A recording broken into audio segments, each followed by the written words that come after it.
In the sweltering summer of 1716, 14 of South Carolina's wealthiest plantation owners gathered at the remote Greyfield estate for what they assumed would be a routine business meeting. None of them walked out alive.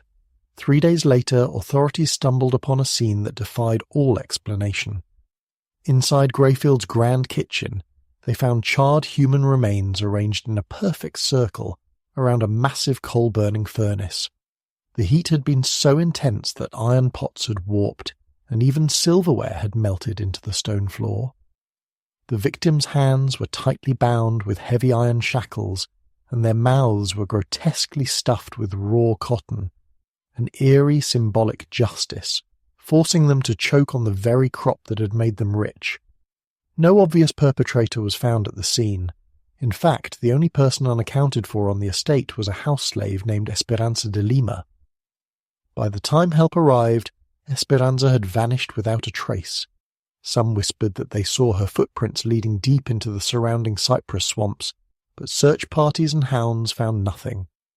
All that remained was the horror she left behind and a single chilling phrase reportedly scratched into the soot above the furnace.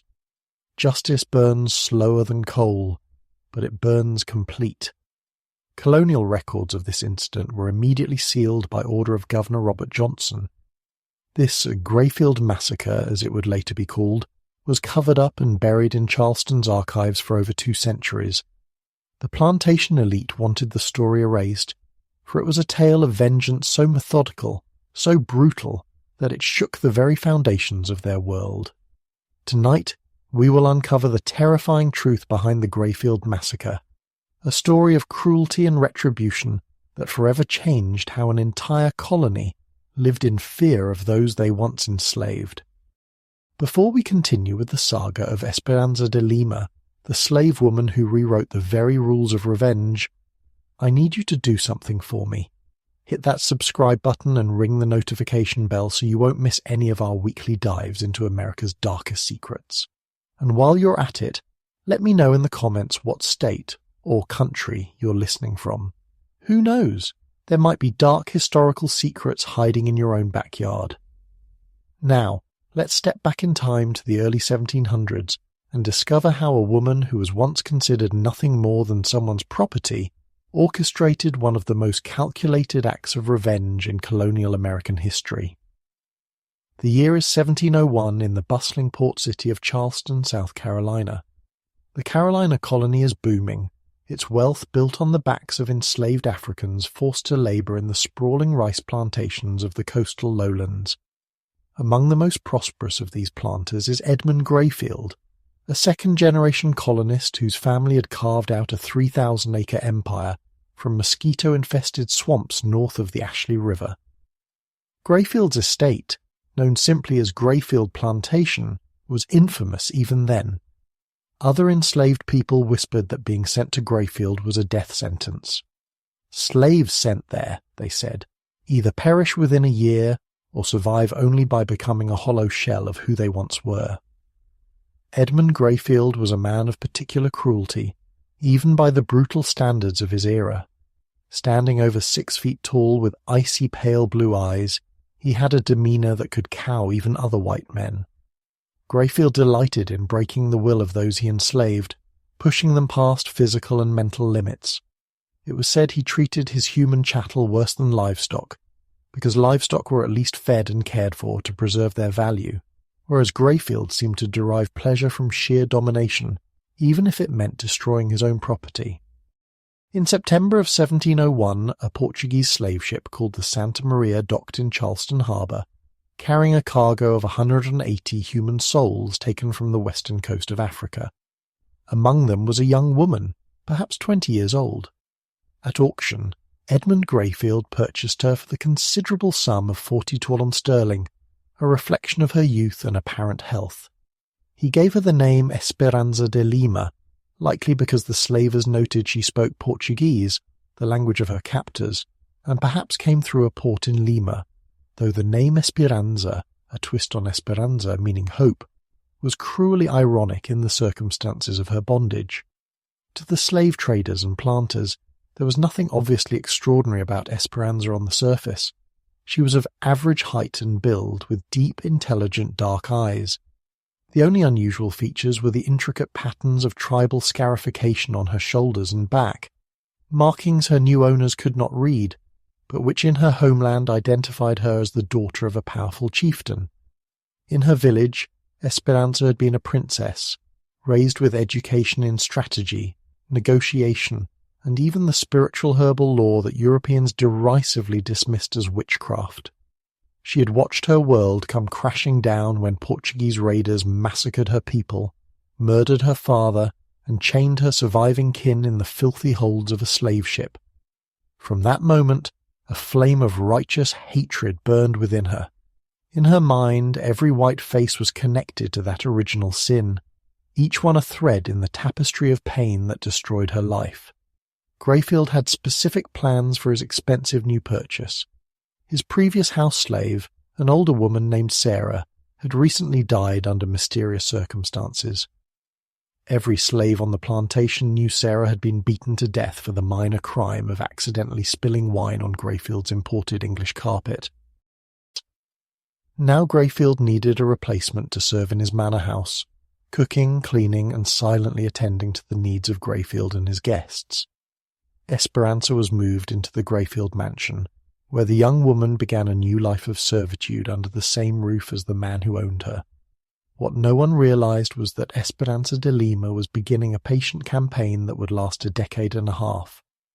From her first day at Greyfield Plantation, she resolved not only to survive but to observe and remember. She learned the English language with remarkable speed, though she cleverly pretended to understand very little. She found that by acting dull and obedient she became almost invisible to the household, and as a silent, seemingly submissive servant, she was present for countless conversations among the white masters. She watched, she listened, she remembered. Every insult, every cruel order, every scrap of information about the plantation operations and the people who ran them, all of it was carefully stored away in Espiranza's mind. As years passed, Greyfield Plantation also became the unofficial gathering place for an elite group of powerful men who called themselves the Rice Council. Once a month, Greyfield would host a lavish dinner and meeting where the wealthiest planters in the colony convened to discuss their business and political interests. These men effectively controlled South Carolina's agricultural economy, and by extension, much of its governance, through their collective influence.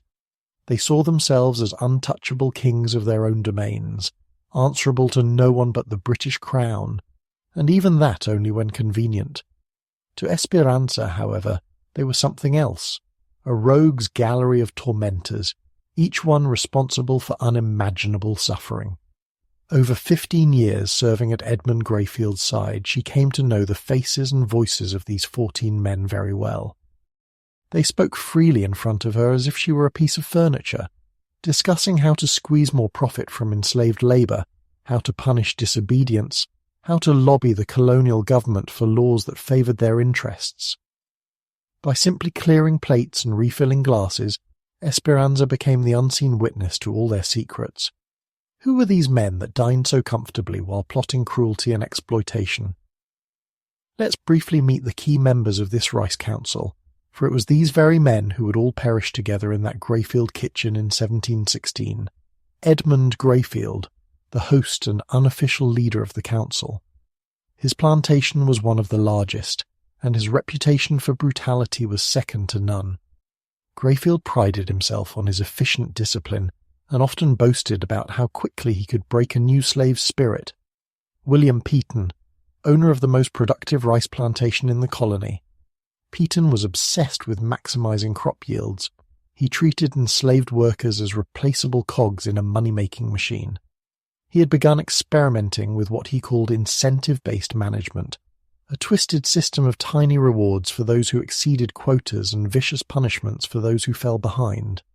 James Rutherford, a plantation owner who also served as a colonial magistrate judge. Rutherford didn't see any conflict between owning slaves and upholding the law. In fact, he often used his legal authority to protect slaveholders' interests.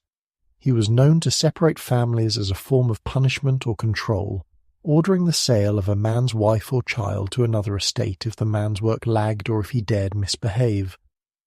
Marcus Sutton, proprietor of the largest slave trading operation between Charleston and Savannah. Sutton specialized in the seasoning of newly arrived Africans, the brutal process of breaking in captives who survived the Middle Passage. Plantation owners sent him their most unruly new slaves, and Sutton took pride in turning terrified, resistant human beings into docile labourers through methods that were as horrifying as they were effective. Henry Caldwell, a politically connected planter with friends in the governor's office. Caldwell's wealth and influence gave him a say in colonial policies. He quietly pushed for regulations that allowed the importation of more slaves and resisted any proposed measures that might improve conditions for the enslaved. To Caldwell, compassion was a weakness that had no place in their prosperous industry. Thomas Harrington, a former British naval officer who ran his plantation with military precision. Harrington had a private militia of armed overseers. He imposed a strict code of discipline and drills, forcing enslaved people to adhere to regimented schedules under constant surveillance. Any infraction, even an imagined one, was met with swift, ruthless punishment, as if his plantation were a warship and the slaves were mutinous sailors. Benjamin Fairfax, heir to one of the oldest family fortunes in the Carolinas. The Fairfax family had been involved in the slave trade and plantation since the colony's founding. Benjamin carried that legacy with arrogant pride. He viewed himself as practically aristocracy and saw the brutal exploitation of enslaved workers as his birthright and the natural order of society. Samuel Kingsley, a man who had found his grim niche in the system by focusing on breeding and seasoning slaves born in the colonies. Kingsley's plantation was essentially a training ground.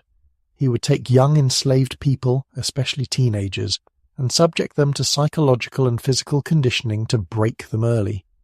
He often bragged that no slave ever left his operation with any spirit left to resist. Robert Fielding, known among the planters as an innovator in torture techniques. If an owner had a slave who was defiant or suspected of plotting escape, Fielding was the man they consulted. He was always tinkering with new devices and methods to instill terror and obedience, from specially designed whipping racks to stress positions that could be maintained for hours. Fielding seemed to view torture as a dark art, and he was one of its chief practitioners. Charles Warwick, owner of a plantation strategically located where its borders touched 3 other large estates. Due to this, Warwick's property was a crossroads for information. He acted as a coordinator and gossip monger. No slave escape or rebellion was attempted in the region without Warwick hearing of it. He maintained an informal intelligence network among overseers to keep the council informed of any trouble brewing among the enslaved population. Jonathan Creighton, sometimes spelled Crichton, a planter who kept obsessively detailed records of slave inventory. He documented births, parentage, and physical traits of enslaved people with the precision of a horse breeder. Creighton was an early practitioner of what we'd now call eugenics, pairing men and women like animals to produce what he imagined would be more valuable stock. In his ledgers, human beings were reduced to entries of traits and prices. David Norris, a plantation owner with medical training. Norris took it upon himself to maximize a slave's productive years by acting as an amateur physician. But his care was as merciless as any other torture. He would administer just enough treatment to keep a laborer working through injury or illness, often keeping gravely sick slaves alive and in pain, purely to extract every last bit of labor. When they finally collapsed, he'd discard them and move on. Alexander Hartwell, proprietor of a plantation that doubled as a private prison for runaway slaves. Local slave catchers and other planters would send captured runaways to Hartwell as punishment. There, these poor souls would endure hard labor under the harshest conditions, often chained or confined, as a warning to others. Hartwell profited off this service of breaking the will of escapees, renting them out under heavy guard to work crews until they either died or were deemed safe to return to regular plantations. George Baxter, at 35, the youngest member of the council and something of an upstart. Despite his youth, Baxter's sheer enthusiasm for violence earned him a place among these men. He was eager to prove himself even more ruthless than the old guard. It was said that Baxter personally whipped slaves for minor infractions just to assert dominance, and he relished devising terrifying punishments to build his reputation. These were not simply cruel men, they were systematically evil. Each had turned the oppression and dehumanization of enslaved people into a fine-tuned practice, whether for profit, control, or personal sadistic pleasure. Together they represented the absolute worst of the slave-holding class, a self-congratulating brotherhood of human misery. They dined in elegance, toasted each other's successes, and swapped techniques for squeezing every ounce of work, obedience, and fear from those under their dominion. And every month Espiranza was there, a silent shadow gliding along the walls with pitchers of wine and platters of food, absorbing everything. She served these men as they openly compared notes on how to break the human body and spirit. With each story she overheard, with each casual laugh at some atrocity, the fire inside her grew hotter. But she showed no anger, no emotion at all. She had mastered the art of wearing a mask of meekness, even as her heart burned with rage. For nearly 15 years, Espiranza endured this life. That in itself is remarkable. To witness daily the torment of your people and suffer indignities yourself, yet never outwardly falter. What the planters didn't realize was that the quiet woman pouring their drinks had the mind of a strategist and the patience of a hunter. She was waiting and planning for the right moment. By the spring of 1715, after 14 years of servitude, Espiranza de Lima had done something none of the planters would have believed possible. She had maintained her humanity. She had not become the hollow, broken shell that Greyfield intended to mould. Inside, she nurtured not only anger, but hope, a dangerous hope that one day she might see freedom and justice.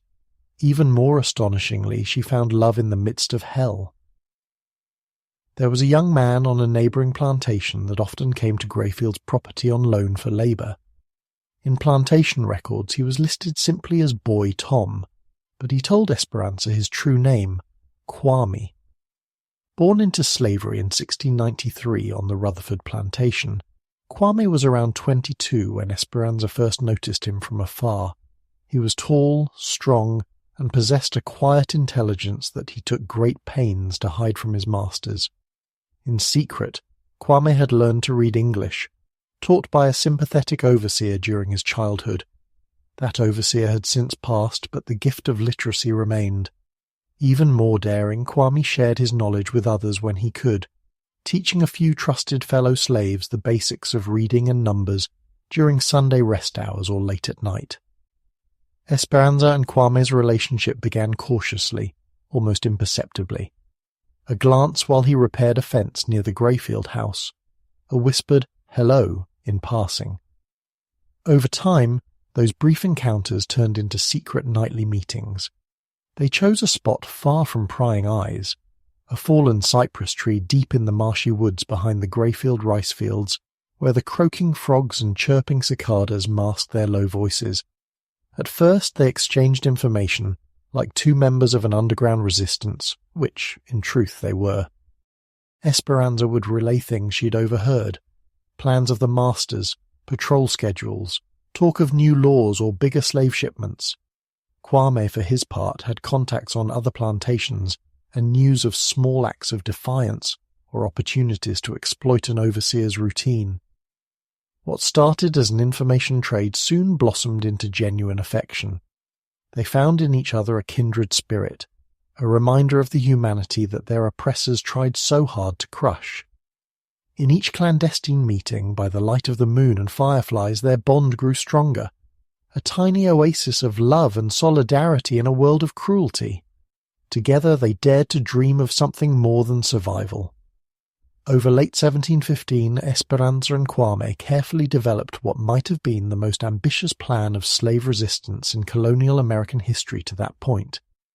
They envisioned not just a personal escape, but a coordinated uprising across multiple plantations, using their combined networks and knowledge They quietly reached out to others who might be willing to risk everything for freedom. They identified a few sympathetic souls, an overseer here or there with a conscience, a travelling merchant who hated the slave system, even whispers of support from Spanish colonists in Florida who were eager to destabilize the British by offering refuge to escapees. Espiranza's inside information from the Rice Council meetings was invaluable. From those discussions she learned about patrol routes, dates of planned slave auctions, weak points in plantation defences, even which plantation owners were overconfident enough to leave their estates for days at a time, creating opportunities for escape or rebellion. Kwame's reach among the enslaved community helped spread messages. They communicated in ingenious ways, through songs sung in the fields that carried coded meanings, through marks on trees along escape paths, through African drumming patterns that could send signals over distances. They slowly wove these threads of conspiracy, careful that none of the masters suspected such organized intelligence sharing among their slaves. By late 1715, Espiranza and Kwame had mapped out something unprecedented. Call it a proto-underground railroad or a nascent rebellion. They weren't planning a violent revolt initially, rather a mass escape. Dozens, perhaps hundreds, of enslaved people slipping away on the same night from plantations across the region, then moving southward toward the relative safety of Spanish Florida. Spain, at the time, had a policy offering freedom to British-owned slaves who escaped to Florida and converted to Catholicism, a policy designed both to destabilize the British colonies and to bolster Spain's own labor pool and military ranks with freedmen. They even knew of a small free black settlement near St. Augustine that could shelter runaways as they started new lives. It was a plan wrought of hope and desperation, carefully crafted but dependent on so many factors that any single betrayal or mishap could doom everyone involved. It needed more time to set up, but time was not on their side. In March of 1716, Espiranza learned of a development that forced her to fundamentally change her plans. During the Rice Council's monthly dinner that spring, Edmund Greyfield announced to his peers that he was implementing a new breeding program. Greyfield, ever the innovator in cruelty, had decided to handpick certain enslaved women on his plantation, whom he considered prime stock. These women would be separated from the main slave quarters and housed in a guarded compound. There, they would be systematically impregnated by males with desirable traits, strong bodies, endurance, docility, or particular skills, often brought in from other plantations. Greyfield's goal was to produce a new generation of slaves with improved attributes, which he could then raise and sell at a premium or use to increase productivity on his own estate. As Espiranza refilled the wine glasses around the dining table that night, she kept her face impassive, but her heart pounded when she heard Greyfield triumphantly reveal the names of the women he had selected for this program. At the top of the list was Espiranza, her name mispronounced by Greyfield's English tongue, but unmistakably referring to her. In that moment, Espiranza felt a cold wave of dread and fury wash over her. She had survived 15 years of enslavement by holding on to hope of freedom, hope of revenge, hope that she might one day live as a human being alongside Kwame. Greyfield's breeding plan threatened to extinguish that hope forever. If moved to the breeding compound, she would be under constant watch, violated and forced to bear children who would immediately be taken from her and raised as property. She would no longer have even the sliver of autonomy or the opportunities to meet with Kwame and gather intelligence. In essence, Greyfield was about to lock her in a biological prison, reducing her to nothing more than a reproductive tool. That night, under a humid sky buzzing with insects, Espiranza met Kwame beneath their secret cypress tree earlier than usual. She didn't even wait for him to finish the low bird call they used as a signal. She rushed into his arms and for the first time in their relationship sobbed uncontrollably. Through angry, choked whispers, she told him what she had overheard. Greyfield's plan to turn her, and other women, into breeding stock like farm animals. The nightmare was no longer abstract. It had a start date, and it had her name on it. Kwame's reaction was immediate. "We must run," he urged. He had already been making contingency plans for just such a moment. Through his contacts, he had located a Spanish trader who occasionally smuggled goods and people along the coast. This trader had agreed, for a hefty price, to clandestinely transport Kwame and Espiranza to Spanish Florida. If they could reach his vessel in time, the ship would be anchored off the coast in a marshy inlet for only a short window in April. If they moved quickly, they could slip away and be on the ship within a week, starting a new life far from the reach of men like Greyfield. For a brief second, the thought was tantalizing. They could be free together, living under open skies as husband and wife, perhaps even have children of their own, who would never know the crack of a whip or the weight of shackles. It was everything Espiranza had dreamed of on her most hopeful days. But as quickly as the vision came, Espiranza banished it. She gently pulled away from Kwame and shook her head. No, not yet. Running now would save 2 lives, their own. But what of everyone else? What of the hundreds of other enslaved people who had no chance to run, those who would remain under the thumbs of cruel masters like Greyfield and his friends? What of the countless more who would be captured, sold and tortured in the years to come? If they ran now, the system would remain unscathed, free to continue its monstrous course. Greyfield and his fellow planters would simply take out their rage on those left behind. The dream of a coordinated uprising across the colony would die. Esperanza's eyes burned with a fierce light as she spoke to Kwame in their native Kimbundu, one of the languages of Angola which they used for privacy. Running saves us, but changes nothing. These men think themselves gods, ruling without consequence. If we flee, they will go on destroying lives unchecked. I cannot leave knowing I had a chance to make them pay.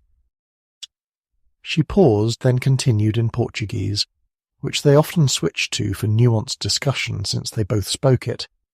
I know their secrets, meu amor. I know their routines. I know when they are most vulnerable. We have one chance to send a message they will never forget, to make them feel even a fraction of what they've done to us and our people. One chance to strike fear into their cold hearts. Kwame understood what she was implying, and the very thought of it filled him with terror. Not fear for himself. He, like all enslaved people, had lived with the possibility of a violent death every day, but fear for her and for the others who might suffer if this went wrong. Striking directly at the masters was unthinkable. The punishments for even minor acts of defiance were legendary in their viciousness. He had seen slaves executed in drawn-out, torturous ways for far less than killing a white man. If they were caught, death would be a mercy. The planters would ensure they became an example that would haunt the rest of the enslaved population. Yet, as Espiranza spoke, Kwame felt a grim resolve take shape within himself too. He realized she was right. If not us, then who? If not now, then when?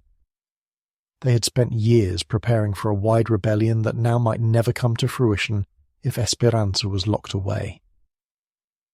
Perhaps this was the only opportunity fate would grant them to strike at the very head of the beast. Under the canopy of ancient oaks draped in Spanish moss, Espiranza and Kwame made a fateful pact.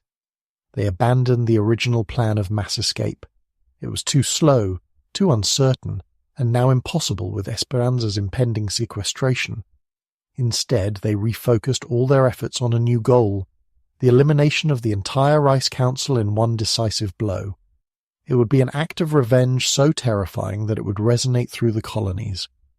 Even if they did not survive it, their deed might spark fear in the masters and hope in the enslaved for generations to come. For the next 2 months, Espiranza and Kwame refined their plan down to the smallest detail. It was a daring mix of intelligence operation, psychological manipulation, and outright guerrilla warfare. Espiranza had intimate knowledge of the council's meetings at Greyfield, the layout of the rooms, the schedule of the discussions, the routines of the household on those days. She knew, for instance, that the planters often dismissed most of the servants after serving the main dinner, keeping only 1 or 2 trusted house slaves, like herself, on hand to bring late-night drinks and desserts. She knew the men tended to drink heavily and grow careless as the night wore on. Crucially, she knew they never posted guards or lookouts during these private meetings. Their arrogance was such that the idea of needing protection on a plantation they considered their home turf simply never occurred to them. Why would they fear the very slaves who trembled at their feet? Kwame's role was to handle external logistics. If everything went according to plan, chaos would erupt at Greyfield on the night of the council meeting. Kwame would not be present. He was stationed on another plantation, but he prepared signals and contingencies. He quietly encouraged a few trusted allies on nearby estates to be ready to take certain actions, like creating distractions or sabotaging bridges, if things went awry, to slow down any organized response from other planters or colonial militia. He also stashed some basic supplies and arranged a potential hiding spot for Espiranza in the swamp, should she manage to get away afterward. They both knew escape was a long shot.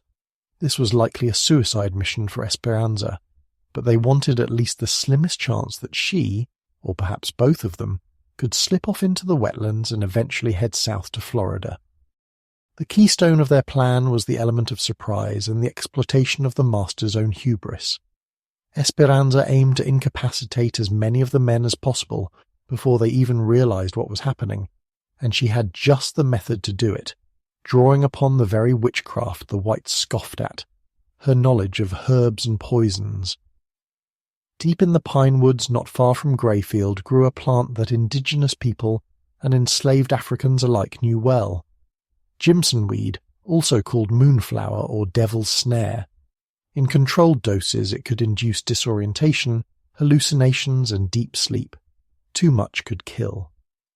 Espiranza also gathered oleander leaves from ornamental bushes near the big house, another toxic plant that, when boiled into a tea, created a potent but slow-acting poison. Carefully, with trial and error and tiny experiments on rats, and even on herself, a scratch here, a taste of a bitter tea there, Espiranza concocted a special mixture that would cause the drinker to first become dizzy and weak, then slip into unconsciousness for hours, all without permanently damaging them. She needed the men alive and aware for what she planned next. By early June of 1716, all the pieces were in place. The Rice Council's next meeting was scheduled for June 23, 1716, at Greyfield Plantation as usual. Espiranza prepared herself mentally for what was coming. There would be no turning back once she set this plan in motion. She was steeling herself to become an instrument of wrath, to commit acts as horrifying as those her oppressors had done, but in the service of justice rather than greed. It was a line she was willing to cross. Then, on June 20th, a final twist of fate hardened her resolve to an unbreakable point. Greyfield informed her that he had sold Kwame to James Rutherford. Perhaps Greyfield suspected Espiranza and Kwame were close, though he would never imagine the true depth of it. Or perhaps Rutherford had simply coveted a strong young male slave and made a generous offer. For $60 sterling, an extremely high price for a single enslaved man, Greyfield agreed to transfer Tom, Kwame, to Rutherford's plantation. The sale was to be formalized on June 24th, the morning after the council meeting, with Rutherford planning to take Kwame away immediately. When Espiranza heard this news, overhearing Greyfield mention it in passing to his overseer, it felt like the final lock clicking shut. Not only was her lover sold, meaning she might never see him again, but the sale was timed in such a way that June 23rd would truly be the last chance for them to act together, albeit apart, each on their own tasks. After that night, Kwame would be gone, and she presumed she would be trapped in Greyfield's breeding house shortly after. It was now or never. The evening of June 22nd, 1716, Espiranza and Kwame met one last time at their secret spot. The air was thick with humidity and heartbreak. They held each other for a long, silent moment, committing each detail of the other's face to memory. Kwame's voice trembled as he pleaded one final time, "If something goes wrong, promise me you'll run." Espiranza placed a gentle hand on his cheek and replied softly, "If something goes wrong, I may not get the chance, but if I do, I will run to the darkest corner of this earth before I let them take me." Under the glow of a crescent moon, they reviewed the plan step by step, each knowing it by heart but finding comfort in each other's voices. They spoke of contingencies. What if only some of the men were incapacitated? What if an overseer wandered in? What if she succeeded but couldn't slip away immediately? For each scenario they had a notion of what they'd try. Finally, as the owls hooted and the distant rumble of thunder hinted at a coming storm, they said their goodbyes. Espiranza pressed her forehead to Kwame's, tears catching the moonlight on her lashes. "My love, whatever happens tomorrow, remember that hope I carry." "It began with you," she whispered. He closed his eyes and let a tear roll down. "You gave me back my spirit," he replied thickly. "Finish what we started, and if we survive, I'll find you again. If we don't, I will see you on the other side of this life." With that, Kwame slipped away into the darkness. He had to return to his owner's property to avoid suspicion, and Espiranza was left alone beneath the ancient cypress, the weight of what she was about to do pressing on her chest. She felt fear, yes, but also a strange calm. The die was cast. All that remained was to execute the plan with the same precision with which she had served countless dinners to those unsuspecting men. Dawn broke on June 23rd, 1716, oppressively hot and steamy. The air at Greyfield Plantation was still, as if the very atmosphere were holding its breath. Espiranza rose before the sun, as she had every day for 15 years, and began her morning routine. But today was different. Today was the culmination of all her careful planning and suppressed rage. She started in the kitchen, the grand kitchen that was the pride of Greyfield Estate. Unlike most colonial homes which had simple wood-fired hearths, Greyfield's kitchen centrepiece was a massive coal-burning furnace imported from England. It was a vaulted brick behemoth of an oven, nearly 8 feet tall and 4 feet wide, designed to cook large feasts and heat the entire kitchen to temperatures that could roast multiple animals at once. Greyfield loved to show it off to visitors as a mark of his wealth and modern taste. Little did he know how perfectly it would serve an altogether darker purpose. For weeks, Espiranza had been doing small, subtle things to ensure the furnace would be ready. She had cleaned out flues, oiled hinges, and checked the coal stockpile. She even managed to squirrel away extra baskets of coal in a pantry, under the pretense that Master Greyfield wants to be ready for a big cook-in. This morning she put her knowledge to work. Around 5 a.m., Espiranza lit the furnace, feeding it slowly at first. Throughout the morning she added more coal at intervals, stoking the fire to a higher heat than it had ever reached for mere cooking. By midday, when most of the household staff was busy with their chores and no one was paying close attention, she had that furnace positively roaring, the coals glowing white-hot, the bricks around it almost too hot to touch. Anyone stepping into the kitchen might have thought she was preparing a feast for an army, but in the oven itself there was nothing but that inferno of heat awaiting its true purpose. Next, Espiranza turned her attention to the tools of restraint. Greyfield, paranoid and cruel as he was, kept devices for punishing slaves readily available around the property.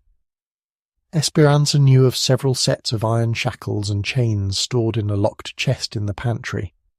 Earlier in the week she had surreptitiously borrowed the key, which the blacksmith often held, and unlocked the chest to take a quiet inventory.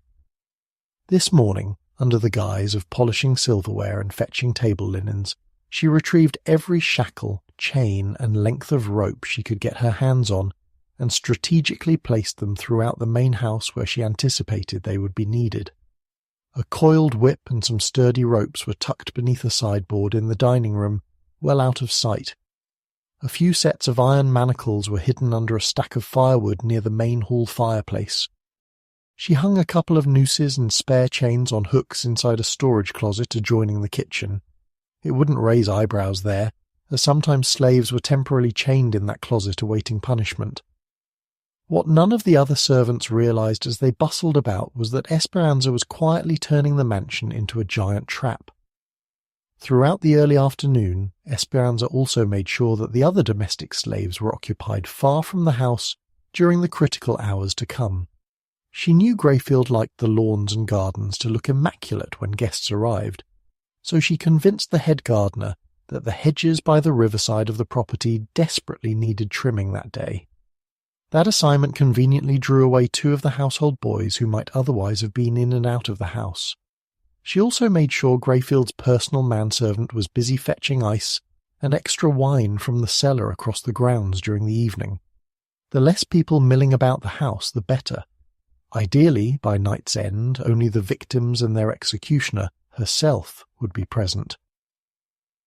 As noon approached, the first council member arrived at Greyfield Plantation. True to form, it was Marcus Sutton, who liked to come early for private business dealings. Espiranza observed him from an upstairs window as he rode in on horseback. Sutton was a stout, red-faced man in his 50s, with thinning grey hair plastered by sweat under his hat. He always looked slightly flushed, a byproduct of heavy rum consumption, and today was no exception. He wore a fine waistcoat despite the heat, and as he dismounted, one of the stable slaves hurried over to take his horse. Even from a distance, Espiranza could hear Sutton's gruff voice snapping an order to the slave, as if addressing a disobedient mule. Edmund Greyfield greeted Sutton with a hearty handshake at the front door. The 2 disappeared into Greyfield's study, likely to exchange news of the latest slave shipments or to negotiate a loan. Sutton often financed other planters' purchases in exchange for favours or a cut of their crop yields. The man had his fingers in many pies. Over the next hour, one carriage after another rumbled up the oak-lined drive to Greyfield's stately home. The plantation aristocracy had arrived. William Peaton showed up flanked by 2 armed overseers on horseback. He always travelled with guards now. Just a few months ago there had been a small uprising on one of his distant fields. A group of slaves had futilely tried to overpower an overseer, and although it was quickly put down, Peaton had grown more cautious. James Rutherford arrived alone but conspicuously displayed his status. His carriage was a glossy black coach with silver lanterns, and when he stepped out he adjusted the twin pistols he wore in a showy belt holster.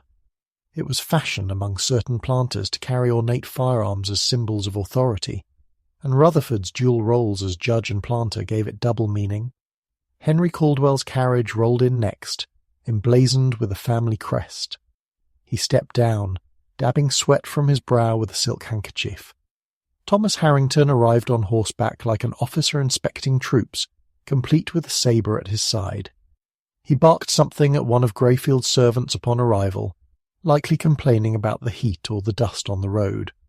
Benjamin Fairfax, Samuel Kingsley and Alexander Hartwell actually arrived together, having met on the road by chance and continuing as a convoy. They jovially laughed as they disembarked. Like old friends reuniting, in some cases they were. Many of these elite families' sons had attended the same schools in Britain or the colonies.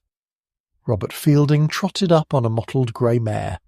Dangling from his saddle was a curious metal implement, possibly one of his inventions. Espiranza recognized it as a kind of thumbscrew device. Fielding had mentioned it at a prior meeting, boasting of a new way to discipline slaves by crushing their fingers slowly. Charles Warwick, Jonathan Creighton, David Norris, and George Baxter were among the last to arrive, each accompanied by a small entourage of either family, armed escorts, or personal servants. Baxter, the youngest, hopped out of his carriage with eager energy, trying to engage Norris in conversation about something. Norris, ever the cold pragmatist, brushed him off, likely not interested in the young man's brash ideas. By roughly 2 p.m., all 14 council members were gathered in Greyfield's ornate dining room. The table was set with the finest china and crystal.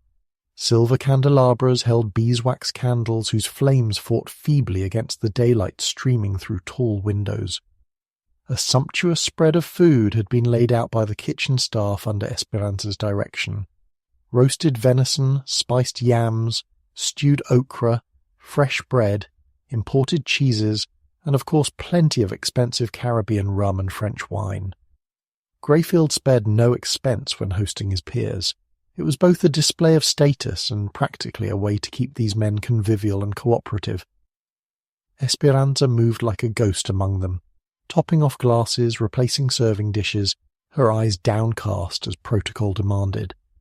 Inside, her heart thumped so hard she was sure someone would notice, but the council members paid her no heed beyond an occasional curt nod or a snap of the fingers if they wanted something. To them, she was as invisible and insignificant as the wallpaper. The meeting commenced in the usual manner. Greyfield, at the head of the table, raised a toast to the continued prosperity of our beloved Carolina colony and the endeavours of gentlemen such as ourselves. That drew a round of "Hear, hear!" and the clinking of glasses. They drank, they ate, then business began. First on the agenda, as always, were rice prices and crop forecasts. Peaton, being the largest producer, took the lead. He reported on the excellent yield he anticipated this year and suggested they collectively hold back some of the supply to drive prices up in Charleston's market, an artificial scarcity ploy to fatten their purses. They debated the finer points of negotiating with merchants and middlemen to ensure maximum profit. Next, they moved to labour management, a euphemism for how to get more work out of their slaves for less cost. Each man had something to contribute.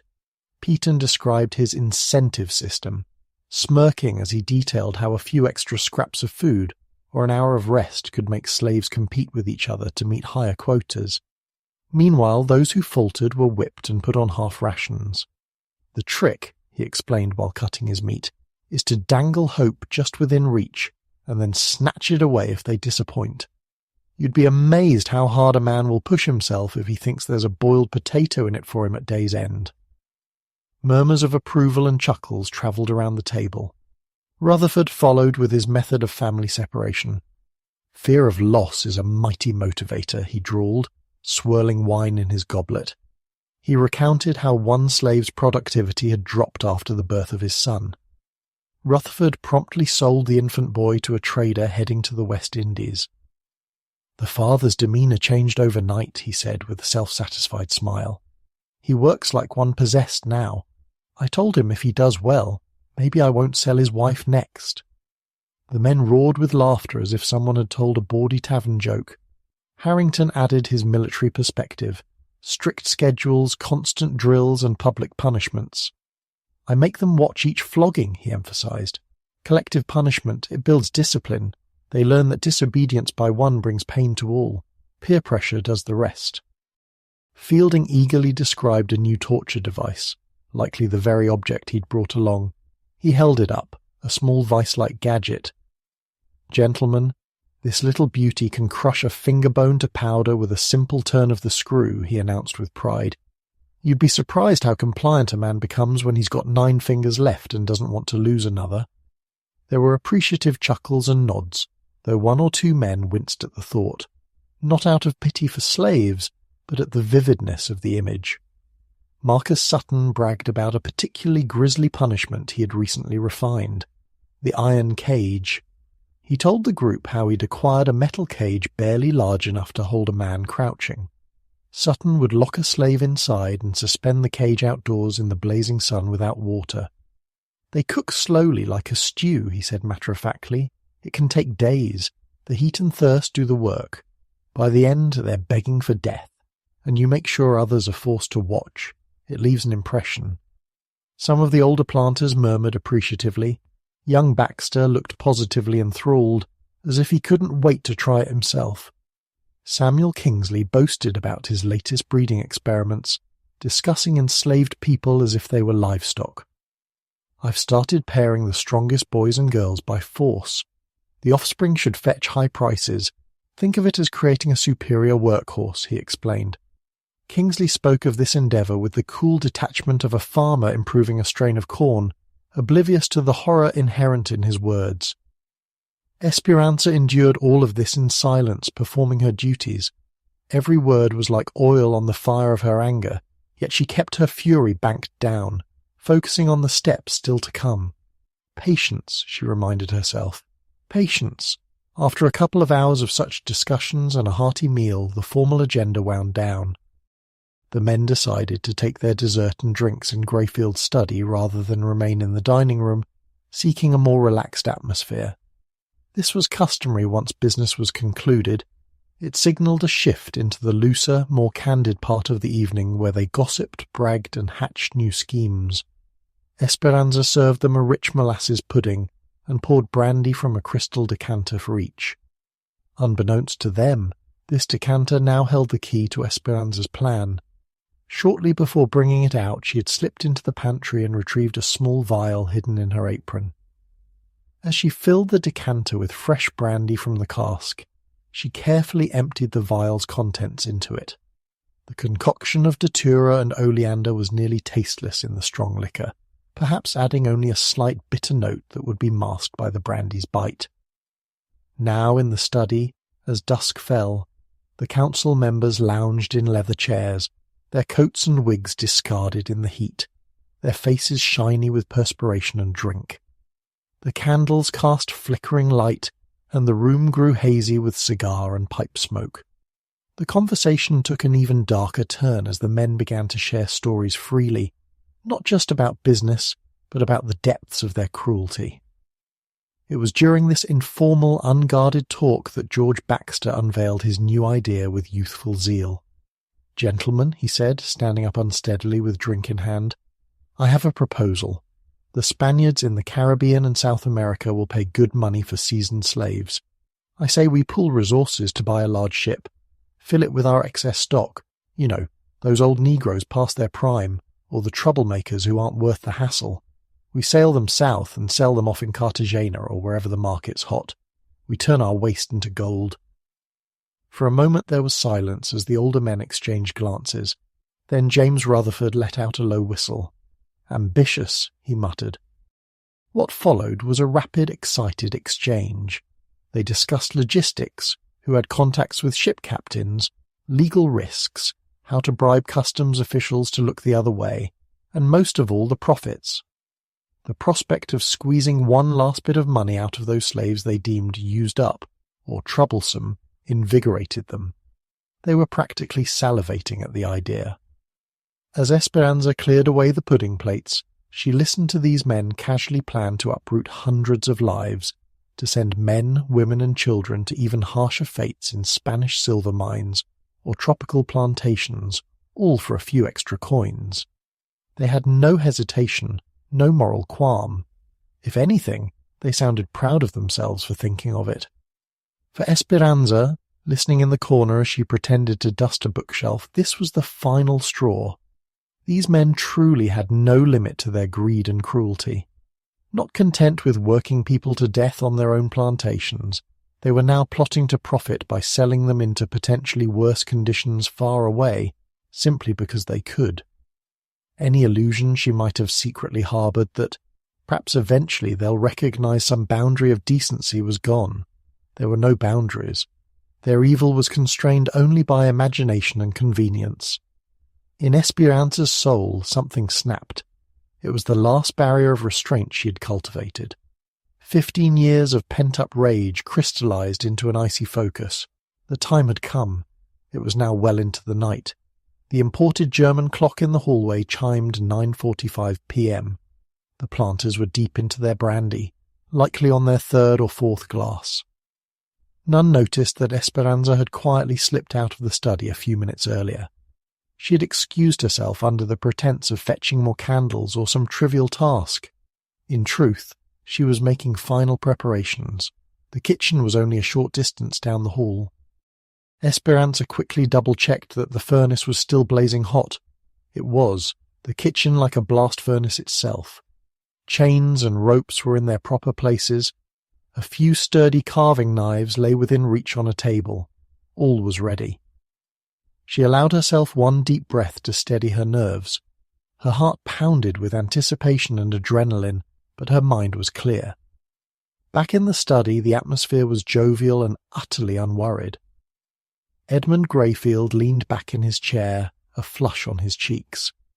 William Peaton was regaling Henry Caldwell with some story that had them both chuckling. James Rutherford was actually nodding off slightly in the warmth of the fire, and Marcus Sutton was in the corner relieving himself into a decorative chamber pot because he was too drunk to stagger outside. No one was paying attention as Espiranza returned with a fresh decanter of brandy, the same one just refilled, and began refilling glasses one last time. She had deliberately let the men's cups run low to encourage them to drink more when she poured.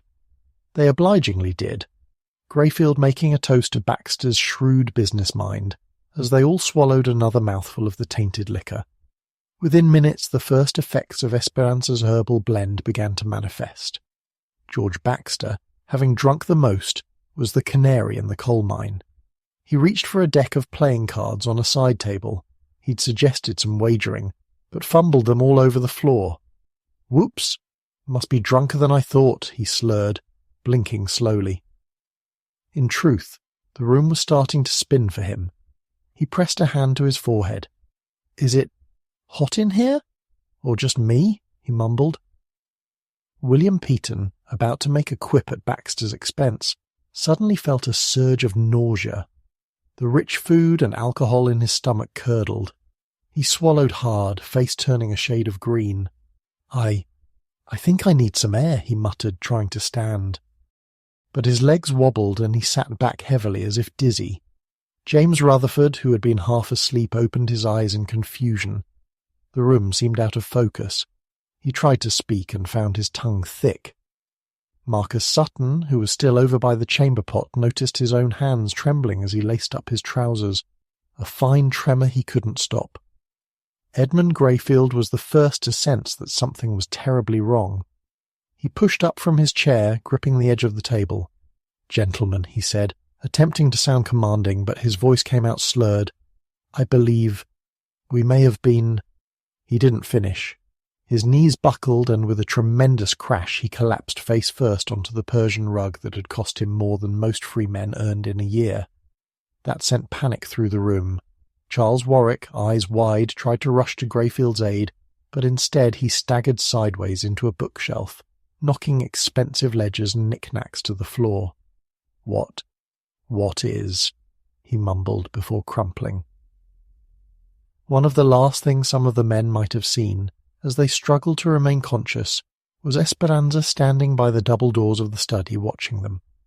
No longer was her gaze demurely downcast.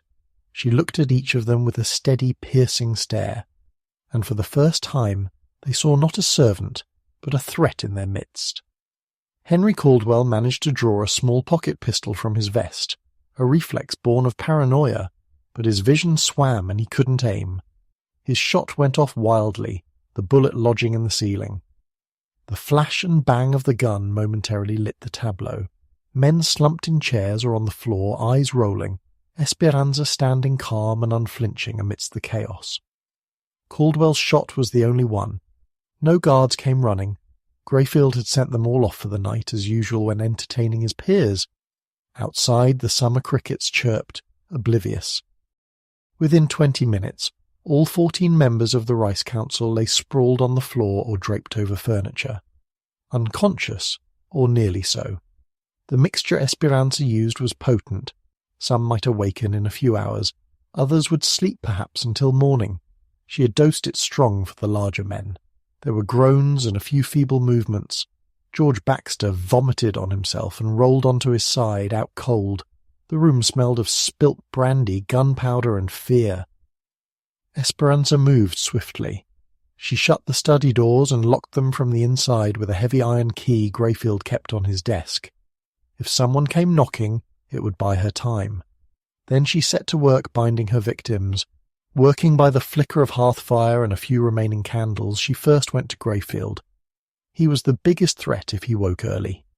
She heaved his arms behind his back and tightly bound his wrists with a length of rope, knotting it securely. Then she shackled his ankles together with heavy irons, ensuring even if he roused he couldn't stand or run. She stuffed a wad of cotton in his mouth, painfully ironic payback, and tied it in place with a strip of linen ripped from a curtain. One by one she restrained each man in similar fashion. She worked methodically, face set in grim concentration, muscles burning with effort.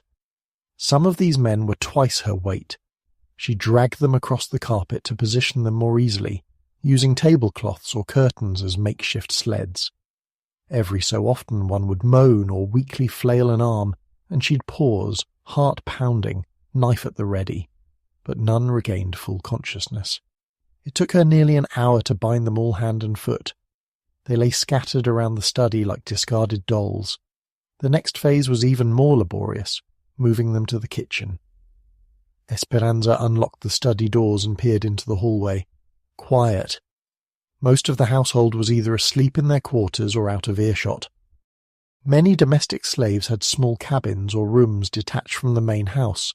None would be inside at this hour except her. The coast was clear. She began hauling the unconscious men down the corridor one at a time. She was not a large woman, but adrenaline and years of hard labour lent her strength. Marcus Sutton's heavy frame was especially difficult. She ended up rolling him onto a rug and dragging the rug. For lighter ones like George Baxter, she could grip under the arms and yank them along. It was nearly 2 a.m. by the time the last of the 14 men was laid out on the stone floor of Greyfield's sweltering kitchen. They were arranged in a rough circle around the blazing furnace, feet pointing toward it, hands bound behind their backs, mouths gagged. The furnace's heat filled the kitchen like a tangible presence. The air rippled and distorted with it. Esperanza's skin was slick with sweat and streaked with soot, her arms trembling from exertion and nerves. She double-checked each restraint. A few had started to stir slightly, feverish mumblings, an eye half opening, so she hurried to reinforce their bonds. The irons and ropes bit cruelly into their flesh, but that was of no concern now. She also found more cotton and rag cloths to shove into any mouth from which a gag had fallen loose. No one would be calling for help. At one point, as she was tightening a shackle on Robert Fielding's wrists, he suddenly locked eyes with her, half-lidded but aware. He made a confused grunt and tried feebly to pull away. Esperanza responded by slamming the heavy iron cuff down onto his wristbone. There was a crunch, and Fielding passed out from the pain with a muffled scream into his gag. "Still think you're the only one who can break a bone, Master Fielding?" she hissed under her breath. The man didn't hear. He was gone again into darkness. Finally all was ready. The 14 most powerful slave masters in the colony lay helpless and bound in their own kitchen, about to face the judgment of someone they once considered property. Espiranza stood for a moment amid the circle of bodies, taking it in. This was really happening. She allowed herself a fleeting thought of Kwame, wishing he could see this vindication, praying he was safe until morning. But she pushed such thoughts aside. She had to focus completely now. From a corner of the kitchen she collected a few last items she had set aside, a bucket of water, some cloths, and a set of long, sharp carving knives typically used for butchering livestock. She also selected an iron poker and a metal skewer, placing their tips deep in the furnace coals to heat. Then she waited, standing guard like an avenging angel in the fiery glow. The first of the men to awaken was unsurprisingly Edmund Greyfield himself. Perhaps his body, hardened by years of excess and some medical care, metabolized the toxins faster.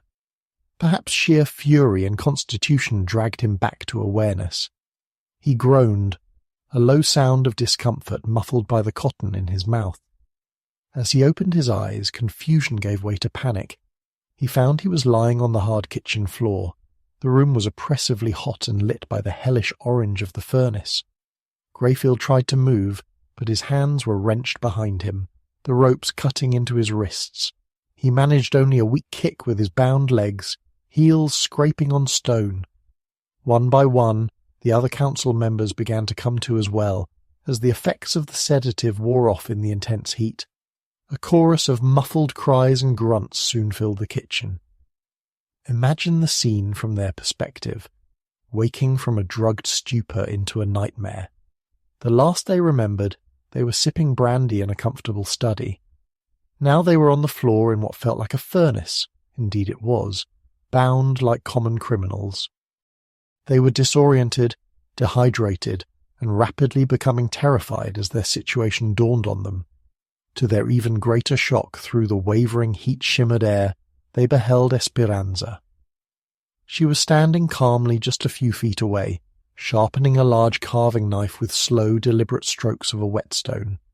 Her face, usually kept neutral or head bowed, was now plainly visible and set in an expression of cold focus.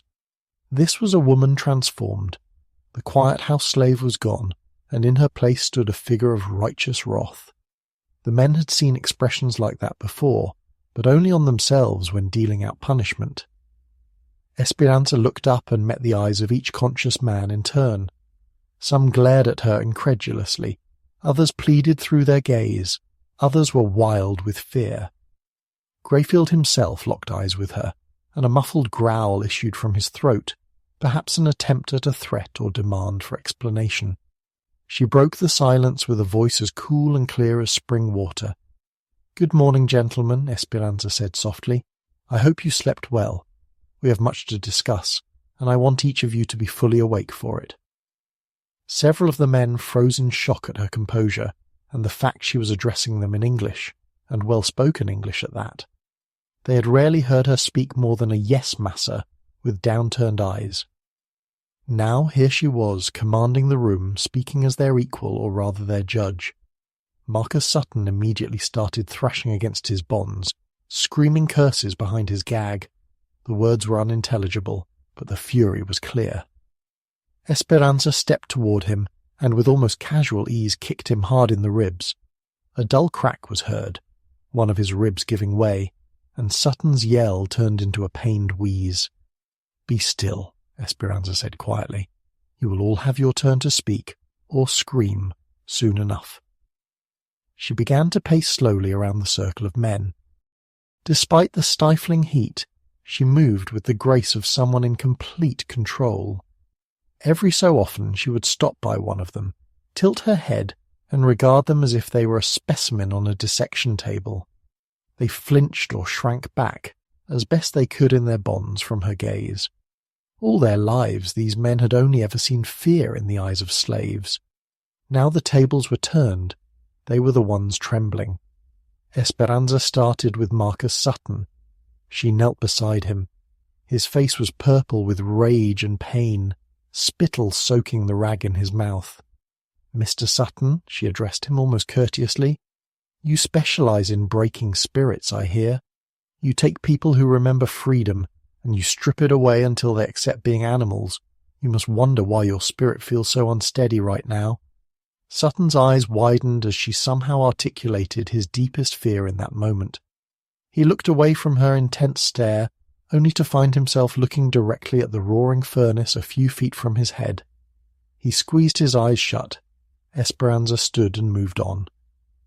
"Mr. Rutherford," she said, coming to James Rutherford, who lay on his side, hands bound, with Greyfield's own fancy cravat.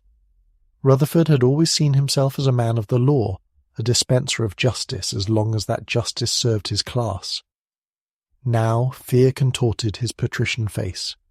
"You use the law to destroy families," Espiranza said, her voice low. "I've heard the stories. A boy named Samuel, 14 years old, you ordered him sold away specifically to punish his father for speaking out of turn.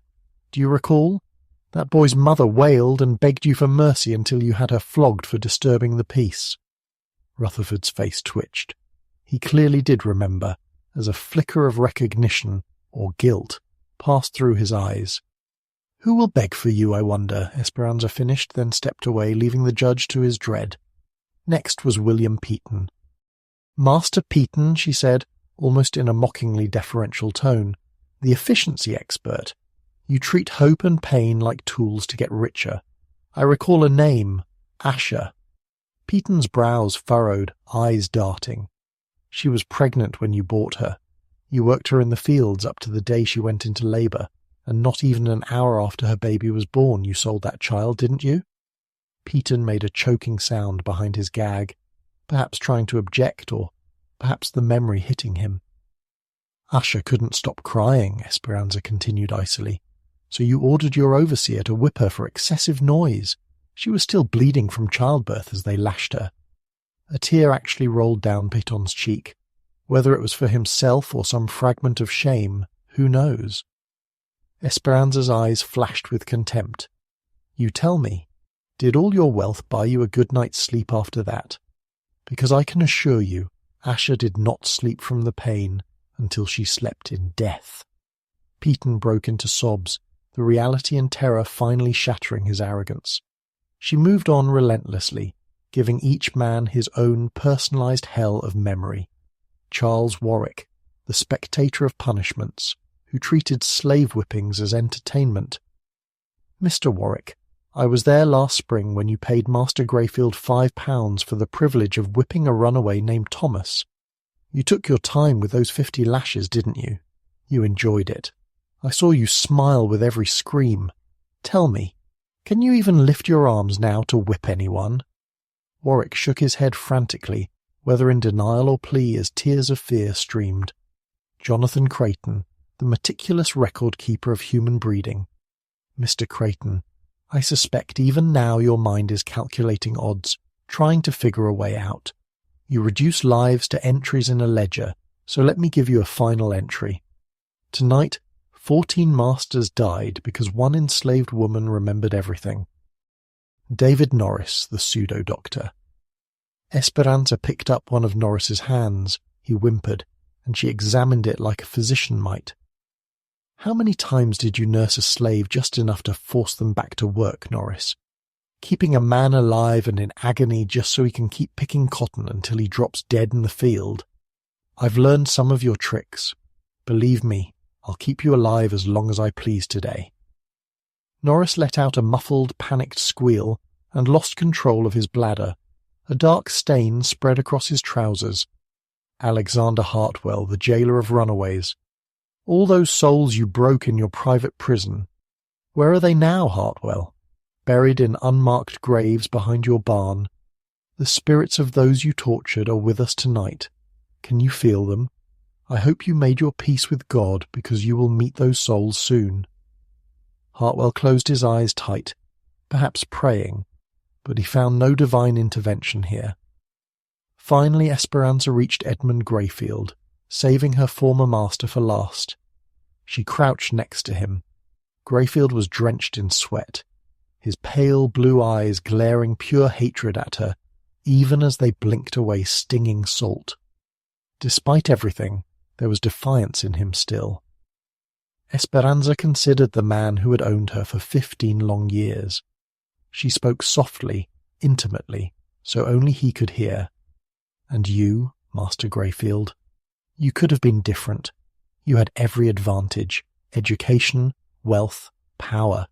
You could have chosen to show mercy, to treat people as human, but instead you became a monster because it was easy, because it made you richer.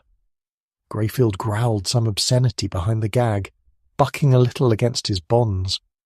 Esperanza reached out and gently stroked his sweat-soaked hair away from his forehead, an almost tender gesture that froze him in confusion. Then her face hardened. This house of yours is a house of pain. How many died in its halls under your lash? Tonight it becomes a house of justice. She rose and addressed all of them again, speaking so they could all hear over the crackle of the furnace. Today, you're going to experience what it feels like to be powerless. You will learn what it means to be at the mercy of someone who sees you as less than human. And you will die slowly, painfully, with plenty of time to think about all the suffering you've caused. With that chilling promise, Esperanza began the final act of her carefully orchestrated plan. She walked to the furnace and, using a thick rag to protect her hand, withdrew one of the iron rods she'd left heating. The tip glowed a brilliant orange yellow. The bound men recoiled instinctively, eyes fixated on that glowing brand in her hand. "This is for every slave you ever branded like livestock," she said, voice rising. Without hesitation, she pressed the red-hot iron against the bare forearm of Edmund Greyfield, who was nearest the furnace. A searing hiss cut through the air, accompanied by Greyfield's muffled bellow of agony. The smell of burning flesh, his flesh, joined the other odours. She held it just a second, but when she pulled the rod away, A patch of skin came with it, and Greyfield was writhing, veins bulging in his neck as he howled behind the gag. Without a word, she stepped to the next man, William Peaton, and branded his thigh through his thin trousers. The fabric singed away as he convulsed in pain. Next was Rutherford. She applied the iron to the side of his calf right through his silk stocking. He arched his back in torment. One by one she moved around the circle, giving each man his own burning kiss of retribution. Some received the iron on a limb, some on the torso. She was careful not to strike anywhere immediately fatal. She wanted them alive and conscious. The kitchen filled with muffled screams and an orchestra of clanking chains as bodies jerked uncontrollably. The heat was infernal. A couple of them blacked out from the overwhelming pain and heat. When Thomas Harrington's eyes rolled up and he slumped, Espiranza quickly fetched the bucket of water and tossed a dipperful into his face. He coughed back to consciousness, sputtering, only to choke in renewed horror at his situation. "No one gets to sleep through this lesson," she said to no one in particular, voice cutting through the chaos. Between applications of the iron, Espiranza also launched a psychological assault, making full use of the horrors she'd memorized from their own mouths and records. She had retrieved Greyfield's ledger earlier and now flipped it open theatrically. In a clear, loud voice over the groans, she began to read aloud the entries these men had written about their slaves, turning their own words into indictments. April 12th, 1715, she announced, sold boy named Caesar, age 14, to Rutherford Plantation for breeding purposes, £45 sterling. Note: mother became unmanageable after separation. Recommend immediate sale or disposal of her. Rutherford's face crumpled as the very line he had once approved was thrown at him. She turned a page. June 3rd, 1715, she read. Female named Rebecca died in childbirth. Child survived. Estimated loss, £20. Note: implement better nutrition for pregnant wenches to reduce mortality. She spat the words with disgust. Mortality, she repeated, glaring at Norris, who had likely advised that note. That's how you talk about a dead mother and a newborn orphan, as a lost profit and a data point. Page after page, entry after entry, she read their crimes back to them in their own clinical words. Each sentence hit like a lash. The men moaned and some wept openly, beyond shame at this point. They were being flayed by facts, forced to confront a litany of cruelty that had been just business as usual for them. Espiranza did not let up. If one tried to retreat into unconsciousness or delirium, she dragged them back. She had a pile of wet rags she'd dip in water and press to their faces or wedge in their collars, to cool them just enough so they wouldn't pass out from heatstroke too soon. She forced small amounts of water down a few throats, with their heads tilted to avoid choking, just enough to keep them hydrated for more suffering. "Stay with me," she urged mockingly. "Death is a mercy. You haven't earned it yet." The iron rods cooled quickly once out of the furnace, but she had a system. 2 rods heating, 1 in use. As one dimmed from orange to dull red, she'd swap it for a fresh one from the coals. She never had to wait long. The torture was continuous. Palm, shoulder, thigh, the soles of feet. She took care to distribute the burns to prolong the misery. Some men thrashed and broke the skin on their wrists or ankles where the metal bit, adding blood to the mix of sweat and soot on the floor. The shackles held firm, though. There was no escape. At one point, Marcus Sutton managed to spit out his gag with a violent twist of his head. It flew from his mouth as he howled in agony from another burn. Seizing his chance, he began to shout hoarsely, "You demonic beast!" But Espiranza silenced him swiftly by jamming the hot poker against his lips. The tender flesh sizzled. Sutton's profanity turned into a shriek as he tore his head back, now mute from pain. "No, Mr. Sutton," Espiranza said calmly. "Tonight, you are the one who is voiceless." She shoved the dirty gag cloth back into his charred mouth without resistance this time. The hours dragged on. To the men, it surely felt like eternity.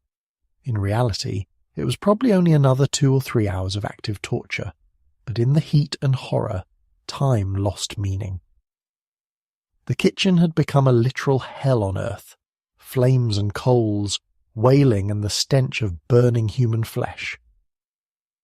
By mid-afternoon, several of the men had slipped into a stupor, not unconscious, but a dazed, shocky state.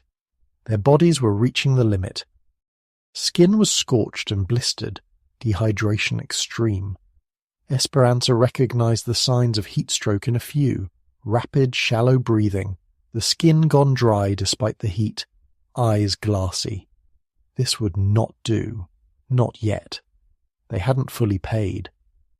She took the bucket of water and one by one splashed each man's face, or had them sip just enough to revive a flicker of sensibility.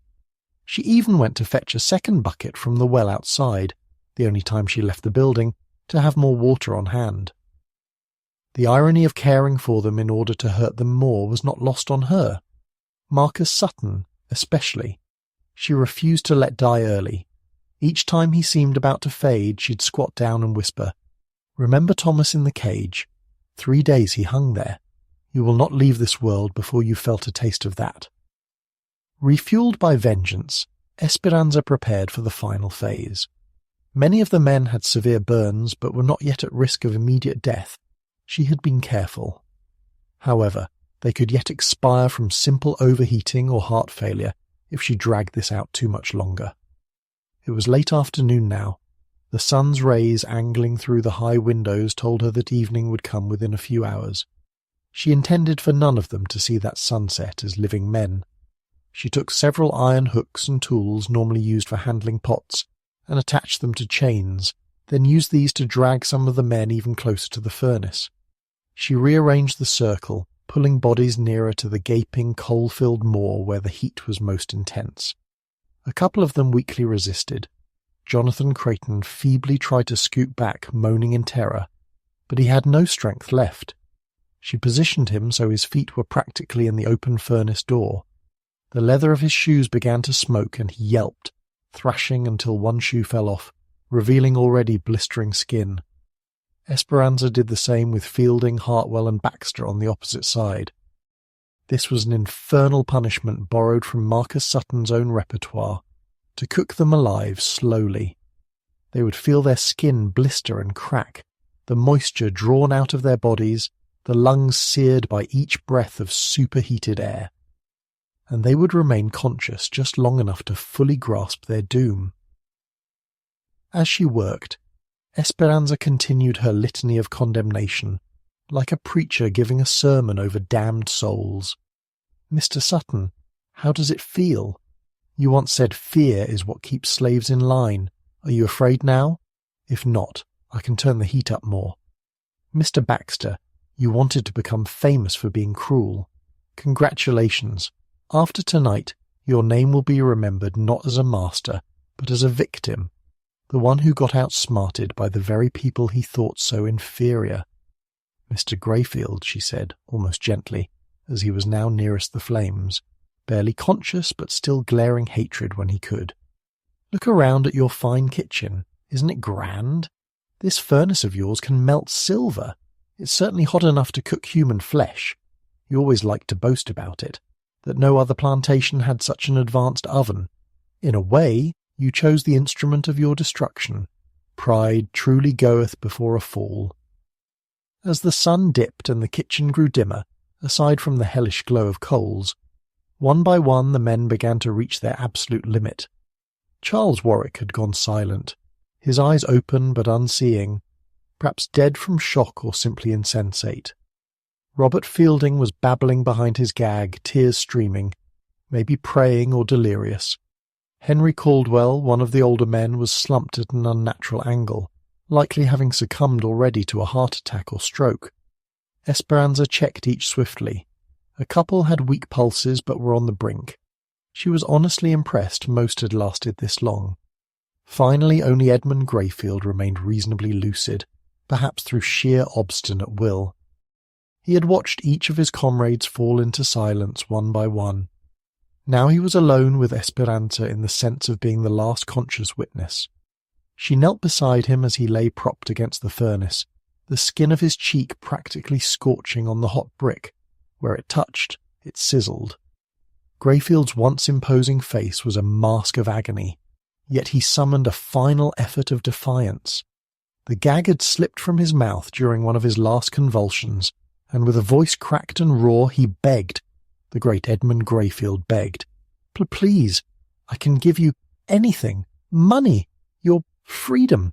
Please. The words were barely a whisper, each one costing him tremendous effort, but Espiranza heard them. Here was the mighty master offering what he had withheld for 15 years. Freedom, as if he still had any power to grant it. She almost laughed at the absurdity.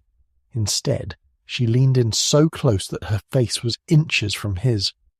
Through the haze of pain he focused on her eyes, those eyes he used to avoid meeting, now unflinching and dominant. "What I want, Edmund Greyfield," she said softly, using his name without title for the first time ever, "is for you to die knowing that you were wrong. You're not superior. You're not chosen by God. You're not a master of the universe. You're just a man, a small, evil man. And now you're paying the price for your choices."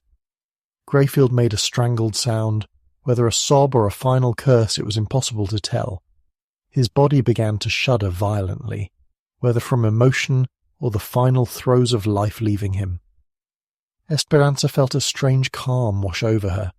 It was done. She had broken them. The men who once controlled the fate of thousands now lay in heaps, broken by a single slave. The enormity of it, and yet the intimate scale, just them two now in this awful room, felt surreal. As Greyfield's breathing hitched and rattled, Espiranza remembered the phrase she had heard in her dreams since that terrible day in her village, words her mother had whispered about justice and time.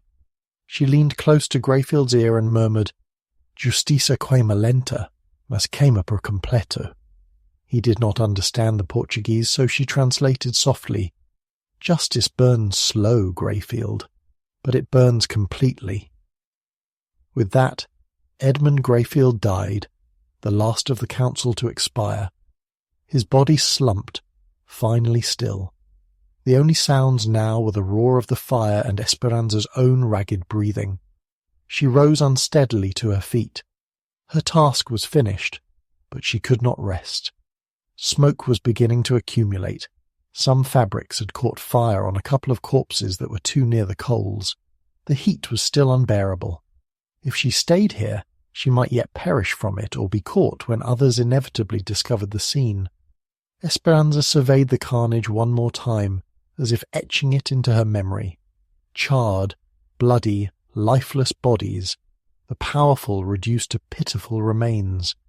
It was a ghastly tableau, but it was justice. She had one last thing to do before leaving. Using a piece of charcoal from the furnace, she scrawled a crude message on the whitewashed wall above the stove, the same phrase she had uttered, "Justice burns slow, but complete." Maybe no one would grasp it, but it felt necessary to write, like signing a work of art, albeit in soot and vengeance. Espiranza then gathered a few supplies quickly, a small satchel of dried meat and a flask of water she had stashed, and donned a dark cloak belonging to Greyfield to conceal herself in the coming night. In the corner she saw Greyfield's ledger lying amid other items she had pulled out. On a whim she grabbed it and tucked it under her arm. Perhaps proof, perhaps a memento, she wasn't sure.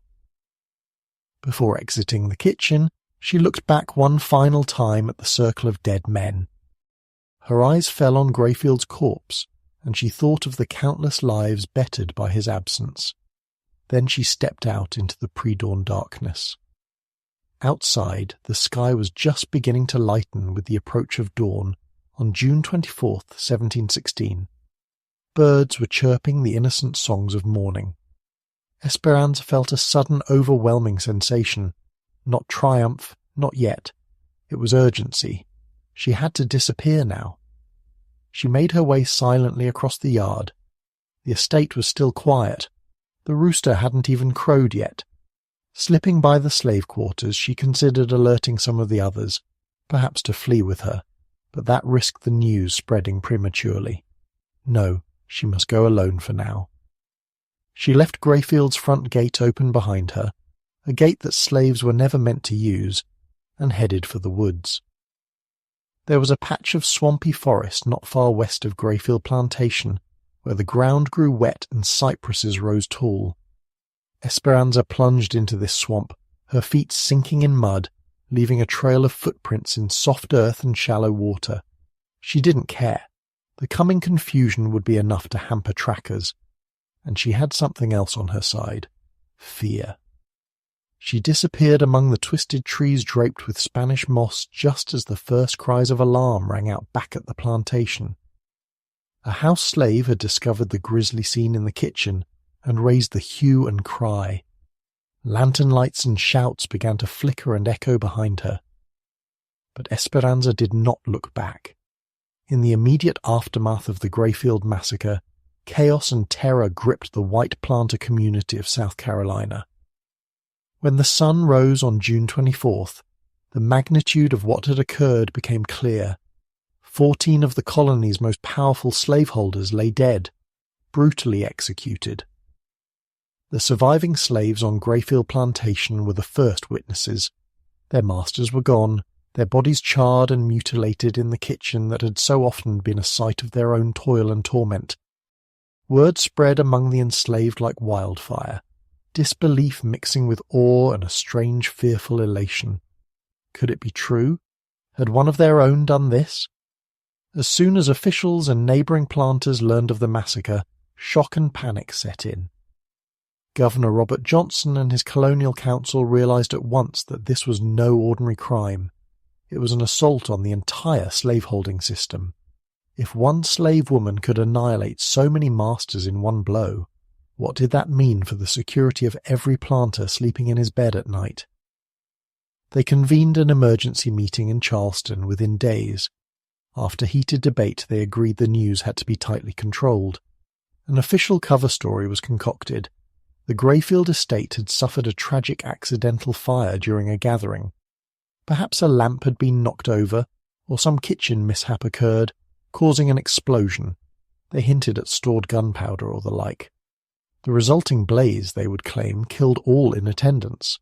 It was easier to attribute the horrifying scene to an act of God or freak accident than to admit that enslaved people had struck such a blow, so that's exactly what they announced.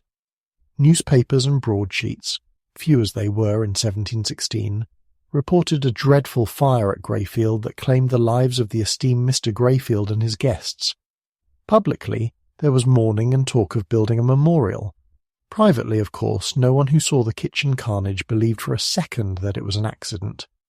The wounds on the bodies, the gagged mouths, the sheer deliberate arrangement, it screamed of a slave uprising, albeit carried out by a single avenging spectre. Governor Johnson ordered the official records sealed. Detailed reports from the scene, witness statements from the Greyfield slaves, anything that documented the truth, all were locked away in the archives under gubernatorial seal to remain hidden for at least 50 years, by which time, they assumed, any potential for further rebellion inspired by this story would have passed. Meanwhile, a massive manhunt was launched for Espiranza de Lima.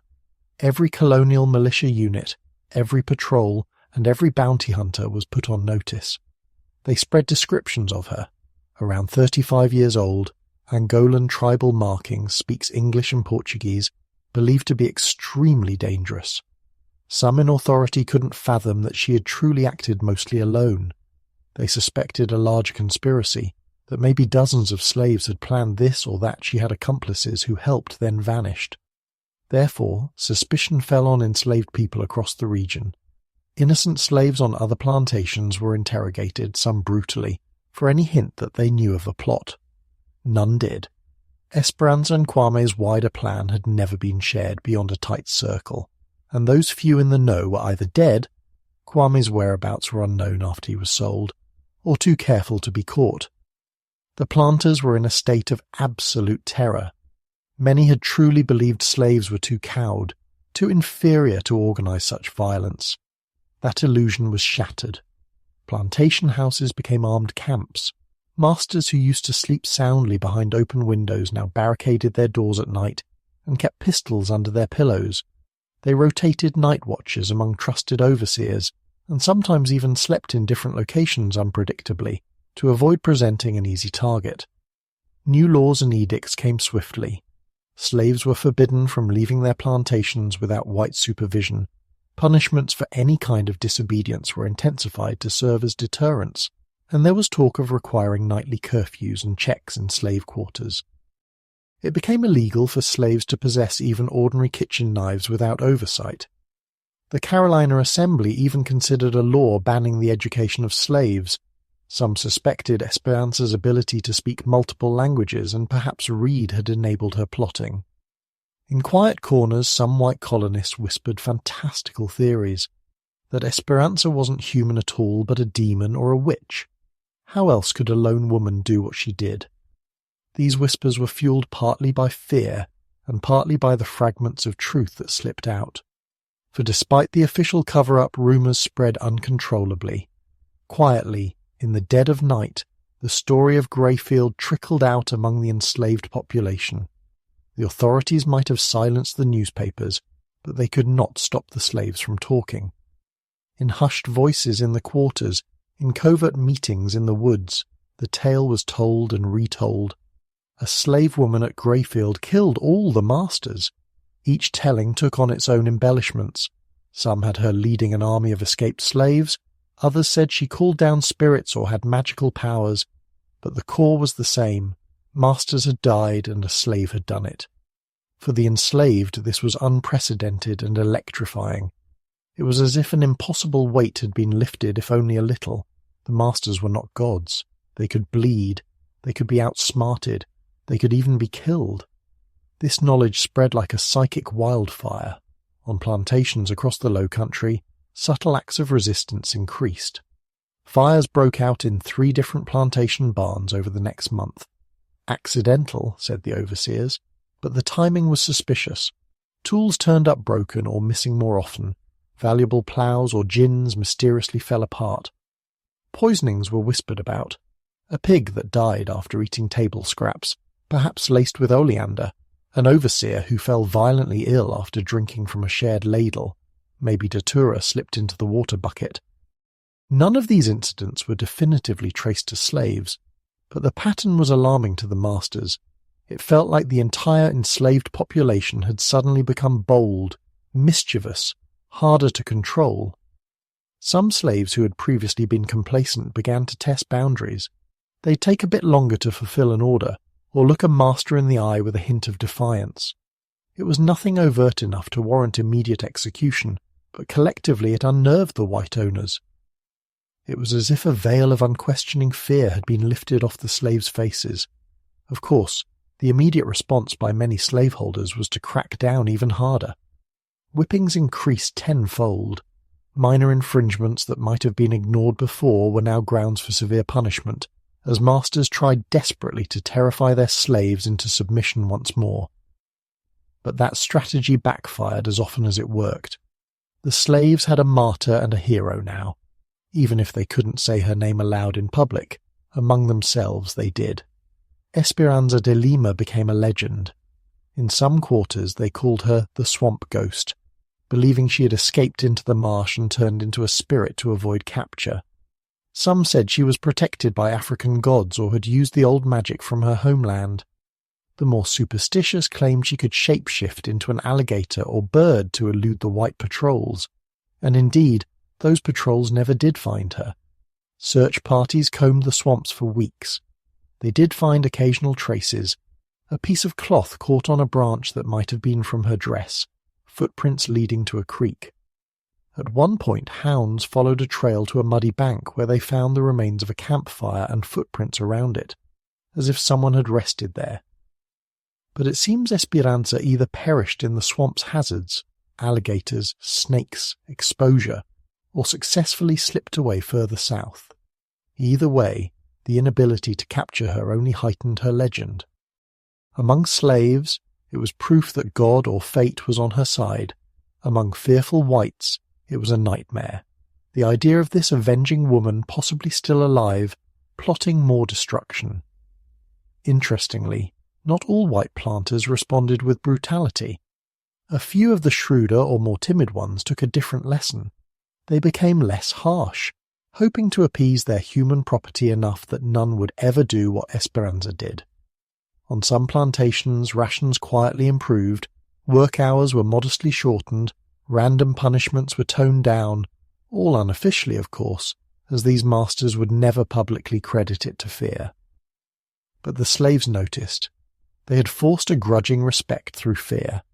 The psychological shift wrought by the Greyfield Massacre had far-reaching consequences. Historians would later note that 1716 marked the beginning of a new phase of slave resistance in the American South. It wasn't that open revolts happened immediately. The shock and clampdown were too intense for that. But the idea of revolt now lodged itself in the collective consciousness of the enslaved.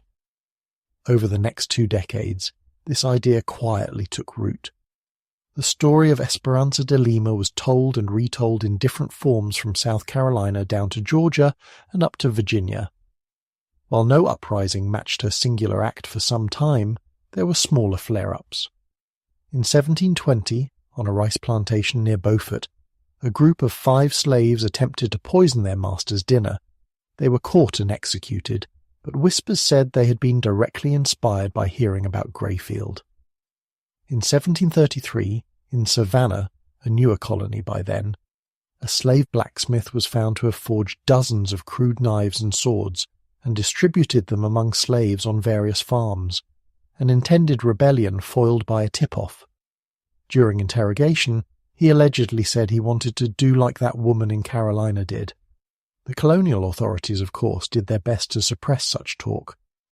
But by 1739, the simmering pot boiled over in what became known as the Stono Rebellion, the largest slave uprising in the British mainland colonies prior to the American Revolution. Early one September morning, about 20 enslaved Africans gathered near the Stono River, not far from the Greyfield area, interestingly. They armed themselves, broke into a store to get guns, and marched south, burning plantations and killing whites they encountered, beating drums and crying, "Liberty!" in a bid to reach Spanish Florida where freedom awaited. The rebellion was eventually crushed by the colonial militia. Most of the rebels were killed or captured and executed or sold off to the cruel sugar plantations of the West Indies as punishment. But the very fact it happened on such a scale terrified slaveholders anew. One of the intriguing footnotes of the Stono Rebellion is that some of the leaders were from the same general region where Espiranza had lived. It's not far-fetched to think that the idea of striking out, of being willing to kill for freedom, had been planted by the events of 1716. In the oral histories passed down, it's said some of the Stono rebels invoked the memory of a woman who burned the masters. Perhaps Espiranza's ghost marched with them symbolically. In direct response to Stono, the colony of South Carolina passed a harsh set of laws in 1740 known as the Negro Act, which further restricted slave assembly, education, and movement. But these were reactive measures. The deeper battle was psychological, and in that battle the planters had already lost some ground back in 1716. Over time, the cumulative fear and resistance contributed to a growing realization, even among some whites, that slavery was a volatile, dangerous system. It wasn't just a moral evil, though a few enlightened thinkers of the time recognized that. It was practically a powder keg. The planters lived perched atop a mass of people who had every reason to hate them, and who now knew they could successfully strike at them if daring and opportunity aligned. One could say that the Greyfield Massacre, though largely hidden from official history, was one of the many seeds of rebellion that ultimately led to bigger cracks in the institution of slavery. When the American Revolution came a few decades later, many slaves leveraged the chaos to escape or bargain for freedom. The fear was still there on both sides, fear of retribution, fear of rebellion, and that mutual fear prevented any return to the old complacency. What became of Espiranza de Lima? Officially, nothing more was ever heard of her. Unofficially, rumours persisted. There were reports from Spanish Florida, the very sanctuary she and Kwame had once hoped to reach. Spanish officials in St. Augustine in late 1716 recorded an incident. A group of 7 escapees from Carolina arrived, guided by a Portuguese-speaking African woman, who had intimate knowledge of the swamps and the safest routes south. The Spanish were impressed. It was rare for slaves, especially women, to make the journey all the way to Florida without being caught. The description of this guide was vague but intriguing. She was said to have had noble bearing and scars on her shoulders like African royalty marks. Could this have been Espiranza, having survived her swamp escape and continuing her mission by shepherding others to freedom? Some believe so. A few years later, a British patrol captured a letter on a Spanish courier, sent from St. Augustine to Havana, that mentioned a certain Espiranza, advising the Spanish governor about conditions in Carolina, specifically giving intelligence on plantation defences and encouragement to incite slave unrest in the British colonies. That letter, once translated, caused a stir in Charleston's governor's mansion. They realised if that adviser was indeed Espiranza, she was actively working to stoke the fires she had lit. Some even credit her influence with the Spanish policy during the War of Jenkins' Ear in the 1740s, when Spanish forces in Florida actively encouraged British slaves to flee and even formed black militia units of former slaves. Meanwhile, among the enslaved communities from the Carolinas to as far as Louisiana, which was then French territory, Espiranza's story took on the quality of folklore. Different regions had different versions. In some stories she became Madame Flame, a supernatural avenger who could appear in the form of a beautiful woman one moment and a pillar of fire the next, immolating cruel overseers. Among the Gullah people on the Sea Islands, a tale persisted of Blackbird, a slave woman who turned into a bird at will. She supposedly set the Greyfield fire by carrying a hot coal in her beak and dropping it in the house, and then flew away as a raven, cawing in triumph. On the other hand, more straightforward versions, closer to truth, were whispered in families. A great-great-grandmother might hush the children and tell how her granny once witnessed a slave woman lead all the plantation masters into a trap and burn them alive. These tales were told with a mix of fear, to caution against reckless rebellion perhaps, and pride. Greyfield Plantation itself never recovered. No one wanted to live or work on that blood-soaked ground. The estate passed to a distant relative of Greyfield, who tried for a year or two to re-establish operations but faced constant problems. For one, the enslaved people knew exactly what had transpired there, and many refused to stay. They'd attempt escape at twice the normal rate, as if the spirit of rebellion lingered in the very soil. Also, word among white labourers was that the place was haunted. Stories circulated of strange noises at night, clanking chains, muffled screams carried on the wind, even a figure seen walking by the ruins of the kitchen with a knife in hand humming a lullaby. These ghost tales kept would-be overseers from taking jobs at Greyfield. By 1725 the main house stood empty, already decaying, the rice fields untended and reverting to marsh. Eventually nature reclaimed Greyfield.